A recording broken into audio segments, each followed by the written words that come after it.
கன்னியாகுமரியில் குறைந்த எண்ணிக்கையிலான ஹாலோ பிளாக் கற்களை கொண்டு விளையாட்டு மைதானம் அமைக்க ஏற்பாடு செய்யப்பட்டுள்ளதாக வீரர்களிடம் அதிருப்தியை ஏற்படுத்தியுள்ளது. இதுகுறித்து நமது செய்தியாளர் ரமேஷ்குமார் வழங்கிய கூடுதல் தகவல்களை காணலாம்.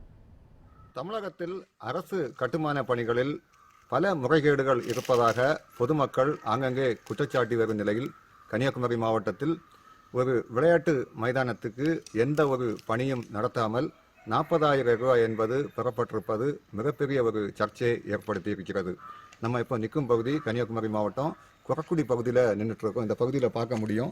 இந்த பகுதியில் இருக்கும் இளைஞர்கள் இந்த பகுதியில் ஒரு சட்டில் கோர்ட் அமைக்க வேண்டும் என இங்கிருக்கும் மாவட்ட ஆட்சியாளரிடம் மனு என்பது அளித்திருக்கின்றனர். அதன் அடிப்படையில் திருவட்டார் ஊராட்சி ஒன்றியத்திலிருந்து ரூபாய் 40,000 ரூபாய் ஒதுக்கப்பட்டு இந்த பகுதிகளில் இந்த சட்டில் கோர்ட் அமைக்கும் பணி என்பது நடைபெற்றிருக்கிறது.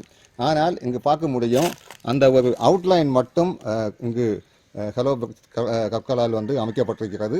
வேறு எந்த பணியும் நடைபெறாமல் இதற்காக தற்பொழுது 40,000 ரூபாய் நிதி ஒதுக்கீடு செய்யப்பட்டிருப்பதாகவும் கூறப்படுகிறது. இந்த பகுதியை சேர்ந்த இளைஞர்கள் இணைகிறாங்க, அவங்கள்ட்ட கேட்போம்.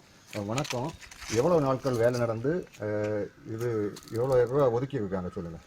இது மகாத்மா காந்தி கிராம ஊராட்சி திட்டம்னு சொன்னாங்க. எங்களுக்கு கடைசியில் தான் சொன்னாங்க, இது வரைக்கும் எதுவுமே சொல்லலை.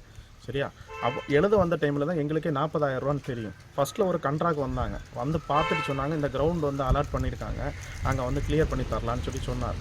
நாங்களும் அதனால் ஒன்றுமே சொல்லலை. அப்போ திடீர்னு ஒரு நாள் ஒரு பிளாக்கு கட்டை ஒரு 4 கட்டையும் வச்சு ஒரு வேலை 2 பேரை வேலையை கூப்பிட்டு வச்சு வேலை பண்ணாங்க.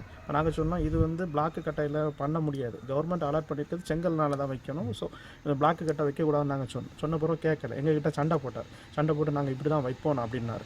அடுத்து இந்த 15 பேர் இருப்பாங்க, ஒரு 100 நாள் வேலை திட்டத்தில் வேலை பார்க்குற பொண்ணுங்களை கூப்பிட்டு இங்கே வேலை பார்த்தாங்க. வேலைன்னா வேறு ஒன்றும் இல்லை, ஜஸ்ட்டு க்ளீன் பண்ணி தீ வச்சாங்க. இந்த வேஸ்ட்டை மட்டும் க்ளீன் பண்ணி தீ வச்சாங்க. மற்றபடி வேறு எந்த வேலையுமே நடக்கலை. திடீர்னு எழுத வந்த டைமில் தான் எங்களுக்கு 40,000 ரூபா கவர்மெண்ட் சாங்ஷன் பண்ணியிருக்க மேட்ரு எங்களுக்கு தெரியும். அது வரைக்கும் எங்களுக்கு தெரியாது, எங்கள்கிட்ட சொல்லவும் இல்லை, எந்த தகவலும் யாருமே தரல. அப்போ நாங்கள் அதன் அடிப்படையில் நாங்கள் போய் கேட்டதுக்கு நாங்கள் இப்படி தான் பண்ணுவோம்னு சொல்லி எங்களை மிரட்டுறாங்க.